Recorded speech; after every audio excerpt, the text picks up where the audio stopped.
Mm-mm. Nope. Nope. How much is a ticket to Texas? Greetings, children of the screen. Your friendly neighborhood nerd scum here once again. And I'm Joe from Joe's Geek Show. What the hell? It's not like you could come all the way to Japan. Yeah, I mean, the Yakuza hold a grudge like a motherfucker. Well, I thought it was because you stole all the panties and Pepsi-flavored Pringles from the vending machines. Yeah, and the Yakuza hold a grudge like a motherfucker. You are a very complicated individual. Yeah, you know, I mean, I do what I can. Wait, what the fuck are you doing in Texas? Oh, well, you know, I'm here because someone convinced me to read goddamn Crossed Family Values. Oh.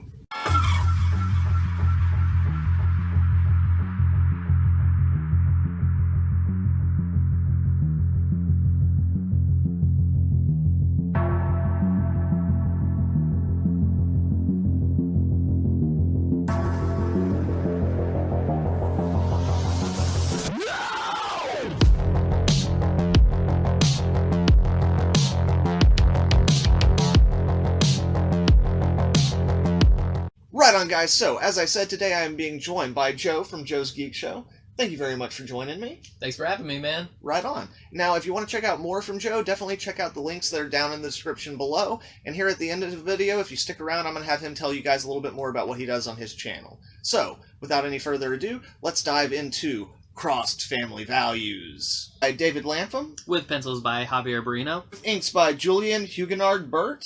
And colors by Digicore Studios. So guys, with this particular story, we start off meeting our narrator, Adeline, as she is riding on horseback before the outbreak. She gets off of her horse and discovers that her saddle is ripped and takes it to the guy who makes their saddles. And as she's talking to him, trying to get him to fix it, she steals a tool from him that's kind of like a hole punch type thing for laces, and then leaves and goes back to her house where we meet the rest of the Pratt family. Joseph, Matthew, Eli, Kayleen, Hannah, John, Paul, Emily, Marilee, Uncle Eli, Mom, and of course, Dad. And as she approaches the family house, she sees that her father is exiting through one of their work sheds with her sister Emily. And she basically then pulls her father to the side and they go inside to have a conversation where she just basically tells her dad, "Hey, stop raping Emily." And her dad just backhands the shit out of her. And she's completely unprepared, and then it looks as if her dad's about to rape her. Her mother comes in and sees this, and then her father goes, "Get out!" And her mother just leaves. And luckily, she gets saved by all hell breaking loose outside. Just complete chaos, because it turns out that this is the day that would come to be known as C-Day, or the day of the surprise. And since it's all super crazy now, Adeline is actually out and about. She's trying to find Emily, who comes across Emily. However, Emily has been turned and tries to kill Adeline. But in a weird turn of events, her dad saves her. Yeah, he is the patriarch of the family, despite him being a disgusting, child-molesting, rapist son of a bitch. He still has this weird innate need to take care of his family. So yeah, in the process of them escaping, they eventually get to the horses and they bail. They go from having 13 of the Pratts to having 9. Which is, all in all, actually a pretty good ratio considering what we've seen from other crossed encounters. As they basically ride off, Adeline's narration tells us, as horrible as he was in that moment, she had forgiven him because he saved her. And she laments how cheaply she sold her soul for. That's how the first issue leaves us off. Ooh. And sometime later, we catch back up with those 3 siblings, especially Joseph, who had gone out to Salt Lake City to see if the Holy Land was still intact because, they're Mormon. Or to also see if maybe they had been fighting back against the cross in any way, but instead finds the bishops having their way with all the men, women, and children. That's right. It's an all-you-can-fuck buffet in Salt Lake City, and the bishops are just having their fill. So, that's fucked. After revealing that information to Adeline, they basically make it back to their new settlement, which is up in the mountains of Montana. They're calling it New Paradise. And like a place that would be called New Paradise, they've started taking in other people, and it has essentially become a de facto cult with Adeline and the boy's father as the central figurehead. And like when we go back into town, we see that some of these new people they brought in, the women are pregnant, clearly by Adeline's father. And yeah, it's just basically become a frickin' cult. So they have like a nice, everybody gets to, say their hellos, and they have a nice little dinner, and Adeline's father shows her that they've been trying to figure the cross out. And the way that they've done this is they've taken a cross, cut his arms and legs off, and then they've been keeping him alive, just seeing how long it takes for him to, like, either bleed out or starve to death, or seeing how quickly his blood can transform people. So, things are just all kinds of fucked up, and as this freaking cross is just there, he's just screaming incoherent babble about the juices dripping off of Daddy's dick. And then, it's time for them to head off, because they're only here for a short respite. It's time for them to go back out into the world and do their whole thing. But in this whole time, one member of the Pratt family has been missing, which is Kayleen. Adeline keeps asking for her, but is told that basically she's out fetching water and won't be back until late after dark, and the three siblings have to head back out and keep watch for the cross. And so Adeline, at that point, heads out to Butte to go on a bit of a crossed watch, just to make sure that none of them make it into New Paradise. And while she's there, she starts to kind of think about all of the dialogue surrounding the dripping juices and Daddy's dick, as well as thinking, wait, my dad doesn't want me at New Paradise. And then just fucking snaps in her head. She knows what's been going on. Oh no! So she races back to New Haven and finds her father, tracks her down at gunpoint, finding him banging another one of her sisters, Hannah, who's all like, "No, Adeline, you don't understand. I came to him. He's the prophet." All this bullshit. Adeline's like, "Shut the fuck up. I'm dealing with a thing. I can't even begin to deal with this thing. So now we're gonna deal with the other thing. Dad, get the fuck up and go show me where Kayleen is." So he takes her in to where Kayleen is at gun. She knows she's got the gun on him and everything. And then when she goes in there, she finds her sister Kayleen is strapped up just like the cross was, except she still has her arms and legs. And she is infected and is in fact pregnant with her father's baby. And Adeline just falls to fucking pieces, as you would. Yeah, definitely. It's not a really good situation to be in. And I mean, if there was ever a mind-shattering moment, this probably do pretty good to that. Yeah, like she was prepared for some stuff. Like she knew what was happening. She's prepared to find that her father has been fucking her sister, just like with the other. But she's not prepared to find her on top of that pregnant and on top of that crossed. So, that's nice and fucked. Yeah, but I mean, it's a Tuesday in this universe. Yeah. And Adeline is so distraught at what she's seeing with everything that she actually drops her guard, and her dad just rushes in and just managed to just push her into one of the cross cages near the other cross that they had been experimenting on. So, at the same time this is happening back in Butte, Adeline left in such a hurry that she left a lot of her things at her camp, including her telescope and her poop. And now a group of Crossed has found this, and they are using it to track her back to New Paradise. And so now with Adeline locked in the cage, she's actually giving her dad lip, saying, basically, you suck. Yeah. And he just smacks her and commences to raping her. Let's not undersell it. He beats the living fuck out of her. Like, it's pretty bad. He breaks her nose. It's pretty gnarly stuff. Like, again, we're trying to play it safe-ish for YouTube, but fuck them. They won't monetize my channel anyway. So no, fuck that shit. But at the same time, the Crossed are now closing in to their location and setting up a perimeter. And because right as this is happening, the Crossed are freaking attacking, Adeline's mother comes in trying to find her husband because, like, hey, he should know what's going on, and sees what's happening, and finally, for the first time, intervenes. And, like, steps up and is like, stop. Took her long enough. It's our fucking daughter. And he's like, no, she's just a devil, rah, rah, rah, rah, rah. So Adeline's mother, like, basically puts her daughter's clothes back on and kind of comforts her and gets her out of that little cage, and then manages to trick her husband into locking him inside of a cage with her, in the cage where they were doing the experiments on the cross. And then she just takes some of the blood that they've taken from that cross and pours it over her head, while telling her daughter to run and save their family, and just, like, rubs it all in and, like, into her fucking tits and everywhere, and then, like, she fucking changes and takes a goddamn butcher knife and cuts her fucking pussy open wider, shoves the knife in like it's a goddamn strap-on, and then face fucks her husband to death with it. Just like, BME Pan Olympics 2.0. 10 out of 10 would recommend. And so Adeline is now out in the land. Carnage is ensuing because the Cross are attacking. Oh boy. And she is almost killed by one with a machete, but is saved by one of her dad's followers. And as they're exiting and stuff, she even sees Kaylee eating her baby as they now drift off on horseback. Yeah. Kaylee has managed to free her hands and is just chomping down on that baby.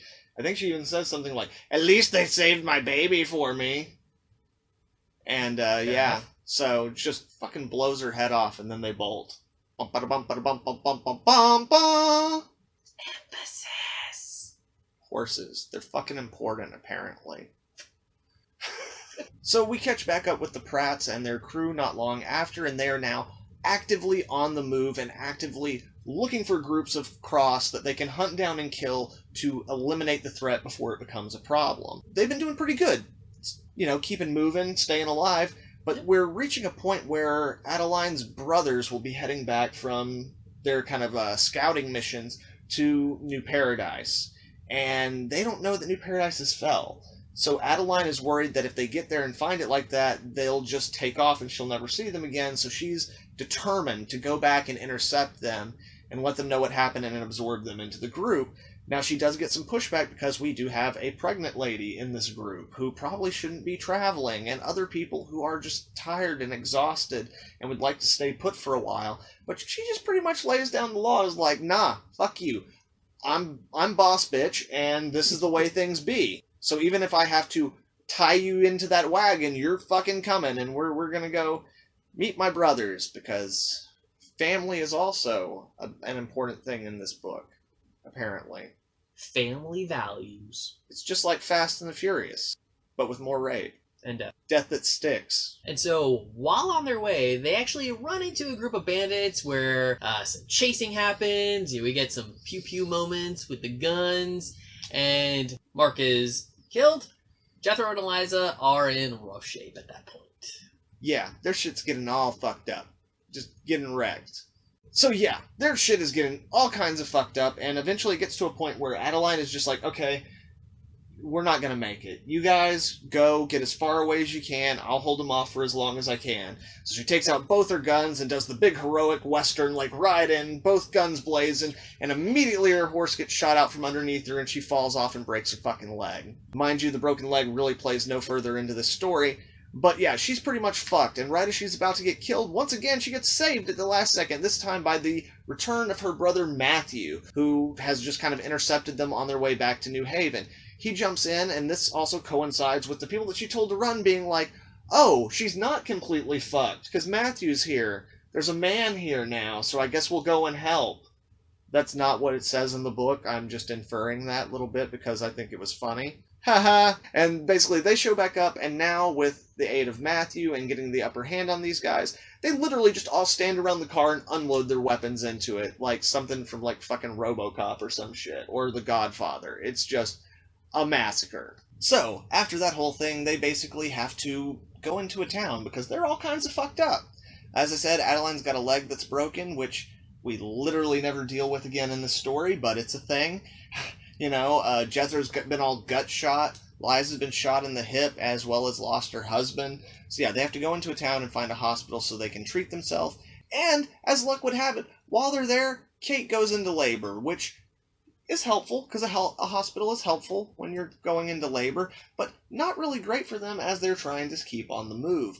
Furthermore, they were on their way back to intercept the two brothers. Now, they've got Matthew, but Joseph is still out there somewhere. So, basically, Adeline tells them, it's like, look, y'all stay here, everybody start getting healed up, I'm gonna go find Joseph. And Matthew's like, well, he's my brother too, I'm coming with you. and I'm bringing the lantern. The others stay there to recuperate, and they head off to try. They think if there's just two of them, they can catch up with Joseph and kind of cut him off at the pass and meet up with him, so they head out to do that. But unfortunately, they're a little too late as Joseph has already been turned because a cross decided to take a piss on him. At which point, after Joseph turns, bites the pisser's dick off. I can't believe I just said that out loud. And then meets up with his mom, and with his mom, and as we say here on the channel, and then they banged. There we go. Yes. He fucks his mother. Yeah, apparently there's a lot of fucking crossed in the area around New Paradise now. Still, they're just hanging around, and his mother is among them, and yeah, it's like he fucking rips her panties off with his teeth and just Goes to town. Goes back where he came from. So, the next day, as Adeline and Matthew are riding out, they find Joseph's horse just absolutely mutilated and torn to pieces. And this, of course, enrages Adeline because she knows that means that the cross got a hold of Joseph, most likely. So they go out to just basically find him and mow down any of the cross they can, even with Matthew telling her, like, dude, even if we find him, it's not going to be him anymore. And she's just like, I know, and then we kill him. Because we're not going to let him, like, exist like that. Fuck that shit. So basically, using their guns and Molotov cocktails, they just cut a swath through these cross looking for him until eventually Matthew's like, look, this isn't going to work. You know the general direction he's going to be headed. You know? So let me kind of lead them off and you just go and find him. And so at some point during this whole thing, Adeline at first comes across a whole bunch of people hung up on like pikes and crosses, and then she actually manages to find both Joseph and her mother. And then it's during this exchange of dialogue where we find out that Joseph had been joining their dad in the rape of Emily. Yeah, that motherfucker. So then what does Adeline do in response to that? She hits him with a goddamn Molotov cocktail. And just rides the fuck off. So, Adeline meets back up with Matthew, and they head back for the hospital under moonlight, just mowing down every cross that they encounter. But as they ride off, we see someone watching them from a distance. It's their mother, and it turns out she was not killed by that Molotov cocktail, since she was up on Home Dude's shoulders. Like, she just got burnt pretty bad, and she watches her children ride off and just declares that she is going to find them, that mommy will always find them. So then, after that whole thing happened, Adeline and Matt make it back to the hospital to find that Kate has been in labor for the last 2 days. Oh, how could the situation get any worse? Do you smell a climax coming? It is. And then we pop back over to Mother, who has sex with another crossed, a kind of portly gentleman, then beats him to death and rips him apart with her bare hands, adorns his skin as lovely, lovely clothes, and then leads a procession of crossed down the street, headed towards the hospital. You see, everything's moving towards a inevitable conclusion. Yeah. Writing. And with us being in that climax territory, you know, the action of the horror, it's going to ramp up a little bit with Liza deciding to shoot Jack, baby Eli, at which point Adeline tries to shoot her, but Matt stops her, and then it ends in this very interesting moment where Adeline actually whips Liza in the face with the gun and proceeds to stomp her head over and over and over. Just turns it to over. Fucking pulp. Like, literally just pulps her fucking head. And everyone else is just staring at her like, what the fuck? But yeah, she just killed a baby. Fuck her. So, after that little bit of awesome fucked upness, Adeline and Matthew go to bury the bodies, and they're having like a little moment, a conversation, where they're kind of reaffirming what they need to do and how much everyone needs Adeline, when Mother in the Cross freaking attack. And little Maylene, unfortunately, or Maylee, the youngest daughter who's, you know, alive, who they trained with a gun, she has to shoot her mother and then alerts everybody that shit's going down. We are entering climax territory. So at this point, Adeline hopes that maybe they can divert attention away from themselves by putting 3 lanterns on the horses and sending them out in the dead of night to hopefully trick the Cross into chasing the horses rather than them, while they escape through the sewers. Yeah, it's definitely a Hail Mary, because those are the last horses they have. Horses. And as we've mentioned, horses are apparently pretty important in this story. Yes, we keep saying that because it's going to come back. Don't worry. Hashtag horses. Clever trick, right? But not good enough for Mommy. Mommy knows how her kids think. So she figures out what they're doing and goes down into the sewer with a couple across. At this point, they hear the commotion. They hear that they're across in the sewers, though they don't know that it's Mommy. So freaking Adeline and Jethro and Matthew go out to try to see if they can figure out what's going on, leaving the three women and the baby alone, with Marilee basically having to hold the gun and protect them as best as she can. Now, while they're out searching, Jethro gets attacked by Mama, who turns him and then bangs him. And while Adeline is out looking, she basically gets frightened by an axe dropping into the sewer, only to see a Crossed who has pulled the manhole cover up and is literally holding on, taking a crap in the sewer. So she grabs the axe and, heads on her way. Great. And then all of a sudden, Mama appears with Jethro, and Marilee tries to fight them off, shoots a couple of times, gets a couple of hits in, and then at that point Hannah takes off with the baby. And frickin' Kate basically just grabs the barrel of her gun and puts it in her mouth and says, "I can't run." And Marilee just pulls the trigger and then chases after Kate. And as the groups converge in the sewers, they actually end up meeting with Mother, at which point Marilee is grabbed and pulled up by her hair, causing Adeline to, fire the gun and shoot. At which point she then shoots them all. Yeah. She, takes out the other Cross, and everything gets fucking crazy. Mama jumps into the fray and ends up biting Matthew on his frickin' calf. And, without missing a beat, frickin' Adeline is just nope, and chops his goddamn leg off, and then, puts a tourniquet on it. And then right about that time, as she's, turning, Mama's jumping at her, and Mama doesn't even see what's coming. She just plants the axe right in her fucking forehead. And that part was cool. Yeah, it was fucking awesome. Yeah. Just taking her out.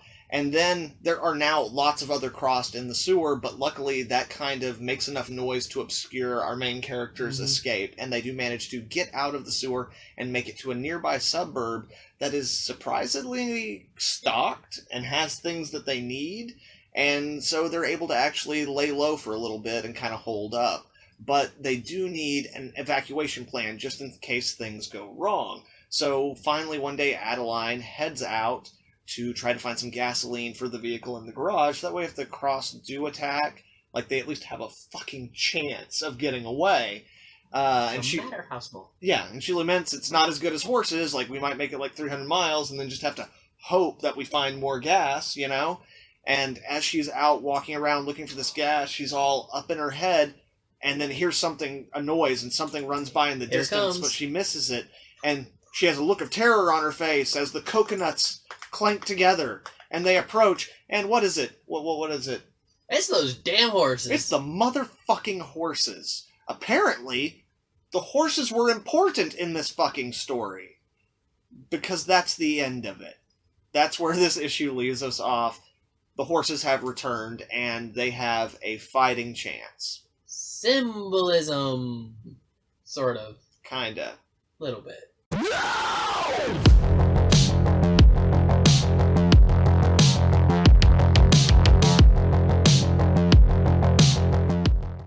Right on, guys, there you have it. So that was Crossed Family Values, and holy fuck, man. So, Joe, you've read a couple of Crossed stories. Yeah. Yeah. Before this, you had read some of Crossed, Plus 100 Mimic. Yep. But you're not like I am, where you're totally embedded and entrenched in the Crossed fandom. So you probably have a slightly different perspective on the story than I would, or a lot of my viewers would, who are really well versed in it. So what overall did you think of this particular entry? Yeah, I mean, it's much like the other Cross books that I've read, throughout the years and stuff like that. It's a type of series that's really hard for me to gauge whether or not I like the story or not, because, generally when I read horror, I do love sci-fi horror or supernatural horror, this kinds of thing, just these big fantastical, elements and stuff. So with Cross, again, it's a little harder to really gauge my enjoyment of them, just because this is, a very specific type of horror. Like I guess you could say it's the worst of humanity. Yeah. Type of horror. Fair. So I read that plus 100 plus 100 year mimic and stuff like that, and I traded that book off almost immediately. And if I had read this, it'd probably be, if I had actually owned this one, it'd probably be much so the same thing. I don't see this being something that I would typically use in my collection. I mean, there were definitely some ideas and stuff that I really enjoyed. I do like some of the horror elements, especially, moments of comeuppance, when, especially like the dad, where he finally got his, I was actually like, Dad, that's right. That's right. Fuck you, dude. Yeah. And it was things like that I really enjoyed, So, I mean, again, it's really hard for me to say. I can say that I enjoyed elements of the book. I think there was definitely enough there for someone that's, not quite so into the Cross universe to still enjoy regardless. Obviously, there were definitely some other elements in the book that, you had mentioned and I had picked up on as well, where it's just kind of like ideas, types of symbolism and whatnot that didn't seem to quite work out the way the writer may have actually hoped. But like, if I could just wrap everything up into a bow, it's okay. Yeah. No, I mean, that's actually very similar to my feeling on it, but again, coming at it from another perspective, it's like I've read the majority of the Cross franchise at this point, and there are some really good stories, like some really great stories. Like the original run by Garth Ennis is solid. It's really cool, and it sets up the world perfectly. Alan Moore's first volume of freaking Cross Plus 100 is exquisite Alan Moore that just so happens to be taking place in the Crossed universe. And then, Cy Spurrier's, like, Crossed Wish You Were Here is so emotional and so engaging. So there's some really great stories, and then there's some other stories that, frankly, suck, which eventually we'll get to here on the channel. But then you have this, where Cross Family Values is not, by any stretch of the imagination, horrible. Like, you have a large cast of characters. You get to know just enough about those characters that you kind of know who they are, even if you can't remember their names, and most of them are interchangeable because there's only like 3 characters that actually matter. Right. It's got a lot of the elements that make Crossed Cross, but there's definitely this feeling of it kind of being pulled back and reined in a little bit. Like, yes, we deal with sexual assault, but we don't deal with sexual assault the way that we deal with sexual assault in other volumes of the book. Yeah, it's not as explicit. Yeah, basically, when you're reading this book, you can feel all the years that Latham has worked at DC and Marvel, and like working with these big companies where every now and then you do get to do more extreme, edgy storytelling, but you always have to kind of present it in the most kind of vanilla way possible. Digestible. Yeah. For a larger audience. In that respect, I think that this story really works for all the things that it's trying to do and all the things that it's trying to achieve. But there are also a lot of things that don't work in this book that are just kind of byproducts of the way that Latham writes his stories when he's dealing with characters that aren't as well known as Spider-Man or the X-Men or something like that. But we will get more into that specifically in this next segment. So, what would you say out of Cross Family Values was your favorite element, or the thing that you think was kind of executed the best? I would say definitely one thing I liked. I liked Adeline as a character. I thought she was very good. She was always she's that character you kind of like because, even though bad things happen to her, she's always trying to rise above it. She's always still trying to protect, her sisters when she sees something bad's happening, and going after her dad when she, figures out, oh, hey, this is the bad stuff that's going on. So in terms of a characterization, I really like the character. And of course, I'd already stated that I did enjoy the way the dad died. Yeah. It was gruesome. It was great. The dude deserved it. If it could have been more gruesome, better. Face fucking with a knife. And, and yeah, that's what I can say the most is that, for the core characters that you really get to know, I think they are presented in a fairly, good manner where it's like, at very they least, were relatable. Yeah, at very least they're functional. Exactly. Yeah, there might not be a lot to them in terms of like depth, Mhm. but they serve their function within the story and service Adeline as the main character. Yeah, I mean, I did feel like I got to know, some of these characters a little bit and stuff, and so, maybe not always caring when they get killed, but in certain cases, at least hoping that some do make it out alive. Even when it doesn't affect you heavily, you still understand the importance of that death. Yeah. Yeah. Also, like, speaking of the character relationships, was it just me, or did you, like, for a little bit, just for a minute, get a little sketchy whenever Matthew shows up and him and Adeline hug because they come from the incestuous family? Is that just me, or were you also like, oh my god, they're not going to start fucking now, are they? Is that where this story is going? Well, I mean, unfortunately from everything that I've come to understand about the crossed universe, I did have to leave that open as a potential possibility. And again, it's one of those things of like once you introduce the idea of the incestuous family, it like takes an innocuous and uplifting moment and puts a different spin on it that we as a reader infer, even though that's not what's intended. Because that was actually the moment where it wasn't when the other brother revealed it. That was the moment when they hugged, when I was like, all the boys were in on it. It wasn't just the dad. I was like, all the boys were raping the sisters, and eventually we're going to reveal Matthew as like the big bad within the group. It's like, no, he's just a solid dude, but someone who was too afraid of his dad to speak up against him or act it. He's a highly flawed character, but he's not a monster. Yeah, I mean, I will admit I was kind of going in the same area in terms of thought where I was like, maybe Matthew's also in on it, especially after the reveal with Joseph. Yeah. And I'm just like, oof, boy, this is going to get bad. Yeah, but not so much. Yeah. I mean, gotta get at least, I guess, one sibling in there that's outstanding.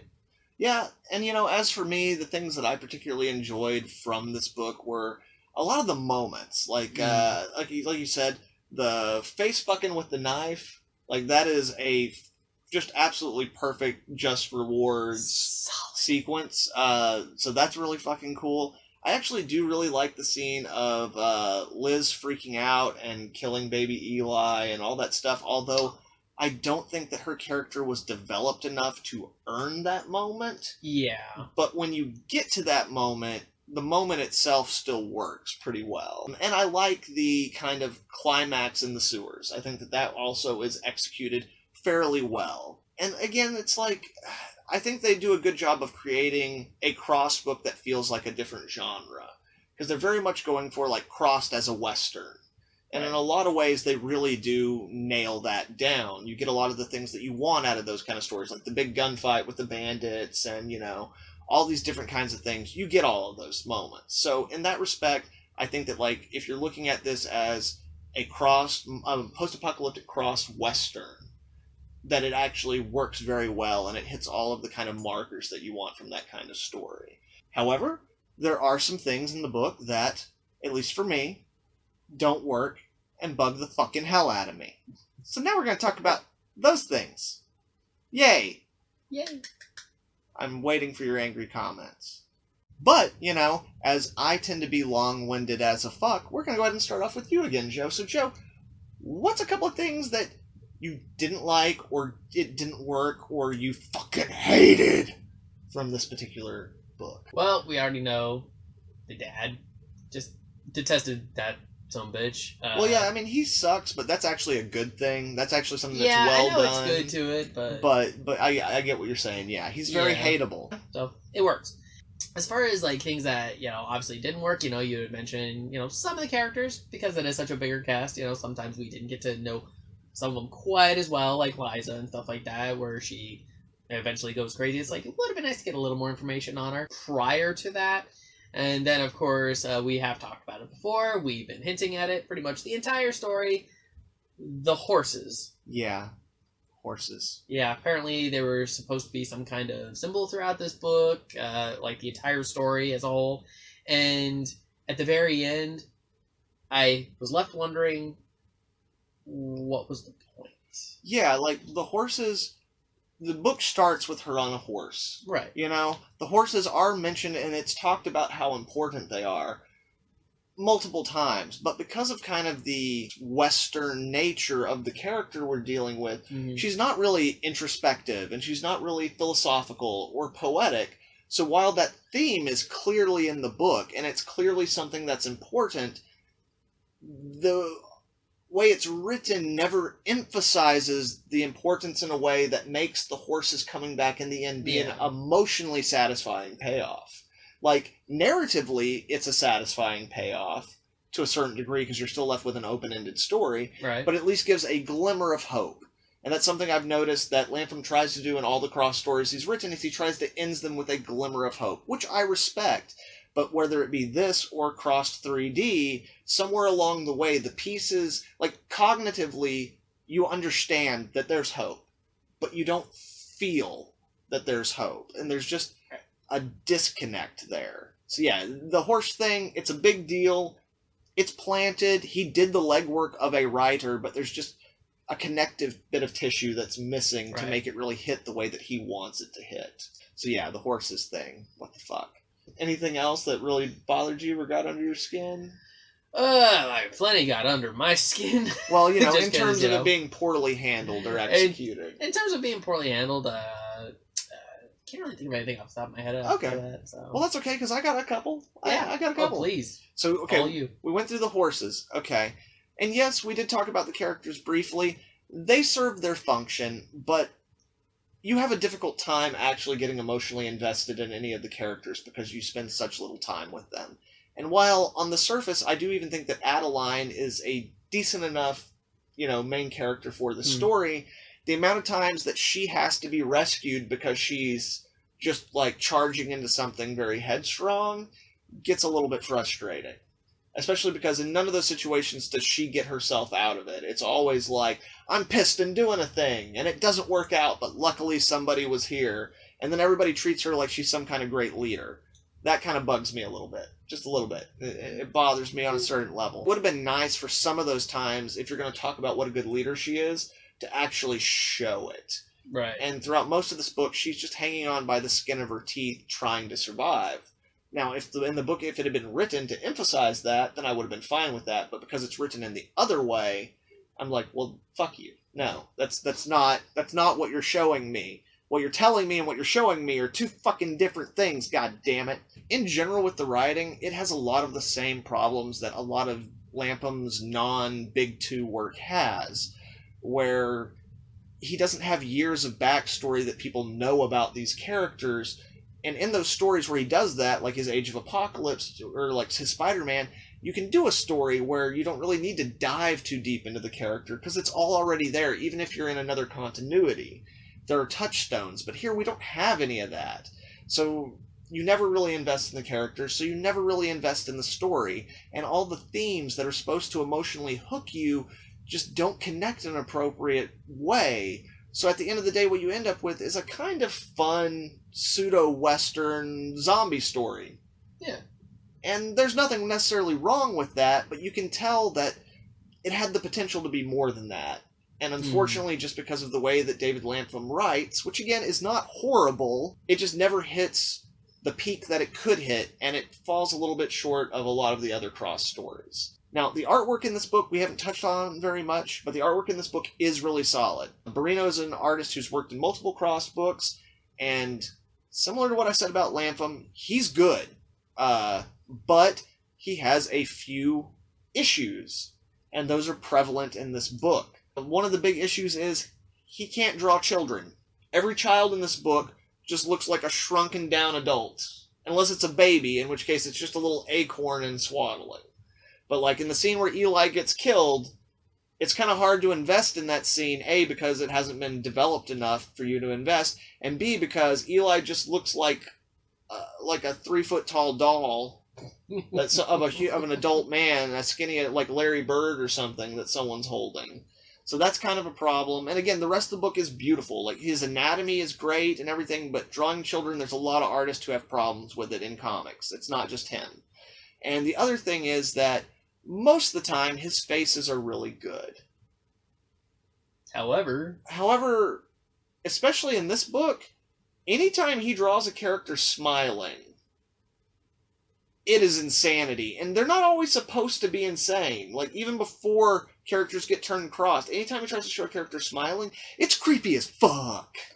There's just something that's like uncanny valley about the shit. I don't know what it is. It's just like, it's never just like a smirk or a grin. It's always the biggest Jack Nicholson fucking Cheshire Cat smile you've ever seen in your life. It's like Tim Curry smile. And you're just like, no, there's something fucked up about you. And mind you, with a lot of these characters there is, but that's not the point in drawing them like that. It's just a quirk of his art that I noticed that kind of bothers me. But overall, the art is pretty good, except for those couple of things here and there. So, in summation, guys, Cross Family Values is... okay. It's fine, you know?